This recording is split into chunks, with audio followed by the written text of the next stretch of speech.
السلام علیکم ورحمۃ اللہ وبرکاتہ۔ آج ہم جس ٹاپک کو ڈسکس کر رہے ہیں وہ ہے ہوا میں اڑنے والے اولیاء اللہ اور سمندروں میں رہنے والے اولیاء اللہ۔ کیا ہمارے اکابرین میں سے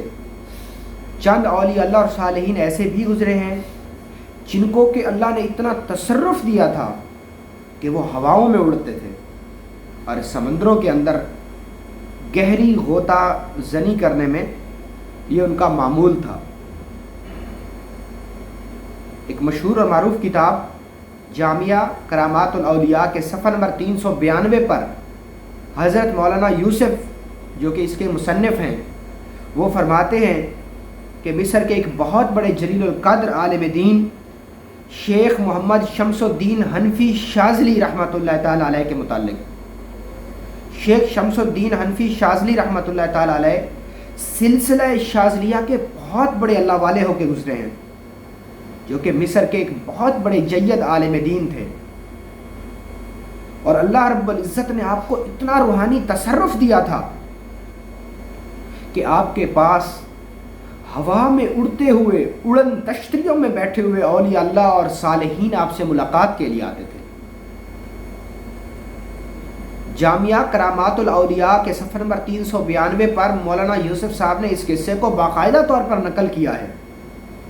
اور ایسا نہیں ہے کہ ہوا میں اڑنے والے وہ صالحین اللہ کے نیک اور برگزیدہ ہستیاں وہ ہمارے اکابرین وہ صرف محمد شمس الدین حنفی شاذلی کو ہی نظر آیا کرتے تھے، ایسا نہیں ہے۔ عام سادہ لوگ بھی ان کو ہوا میں اڑتے اور زمین پر اترتے اور حضرت سے بات چیت کر کے اپنے مسائل کا حل دریافت کرتے اور واپس ہوا میں اڑ کر غائب ہونے تک کا یہ منظر وہ اپنی آنکھوں سے دیکھا کرتے تھے، اور یہ بات سچ ہے۔ اسی کے ساتھ میں آپ کو یہاں پہ ایک اور حوالہ دیتا ہوں۔ اللہ کے پیغمبر حضرت جناب سلیمان بن داؤد علیہ السلام، اللہ نے فرمایا کہ ہم نے سلیمان کو ایسی حکومت دی جو کہ ان سے پہلے کسی کو نہ دی تھی۔ وہ کیا کہ آپ چرند درند پرند حجر شجر بحر و بدر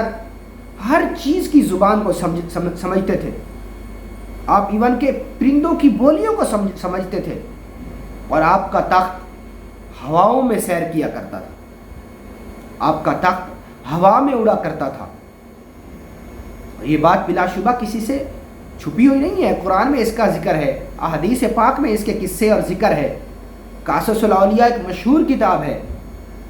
قصص الانبیاء ایک مشہور کتاب ہے۔ اس طرح کے بہت سارے ڈھیروں واقعات اس طرح کی بکوں میں درج ہیں کہ اولیاء اللہ کو اللہ نے اختیار دیا تھے۔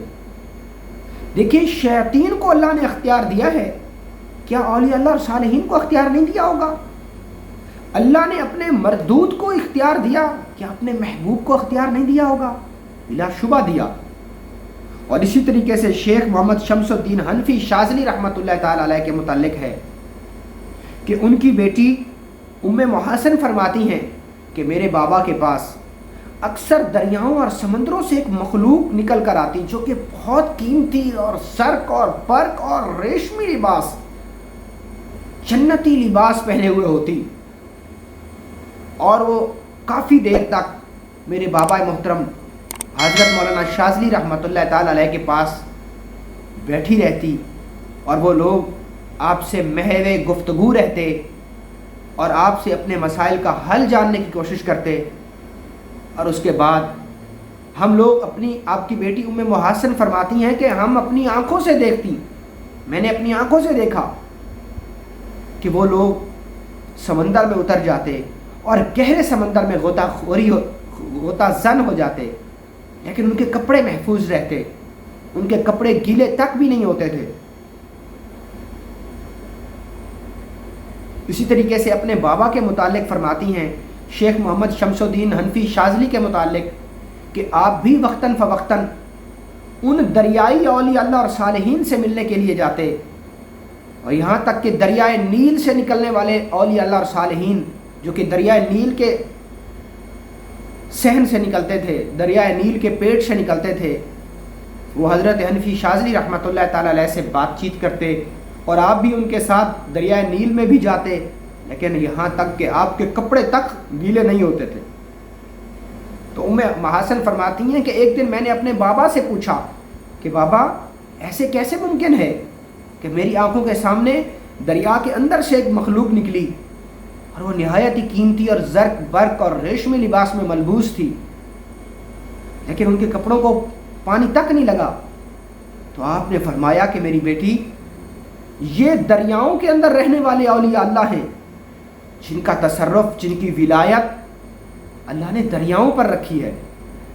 اور یہ دریاؤں میں ہی رہتے ہیں، اور دریا کا پانی ان کے کپڑے نہیں بھی خراب کرتا، وہ تو نارمل انسانوں کے خراب کرتا ہے۔ تو ہمارے اکابرین میں سے، ہمارے اولیاء اللہ اور صالحین میں سے ایسے اللہ والے ہو کر گزرے ہیں۔ حضرت شمس الدین شاذلی حنفی سلسلہ شاذلیہ کے بہت بڑے جید عالم دین ہیں، جنہوں نے کہ سلسلہ شاذلیہ کے اندر اس کے بے تحاشا ذکر متعارف کروائے اور سلسلے کے لیے بہت زیادہ محنت اور خود کو وقف کیا، جس سے کہ آج بھی سلسلہ شاذلیہ، سلسلہ مداریہ، سلسلہ شتاریہ، یہ سلاسل وجود میں آئے۔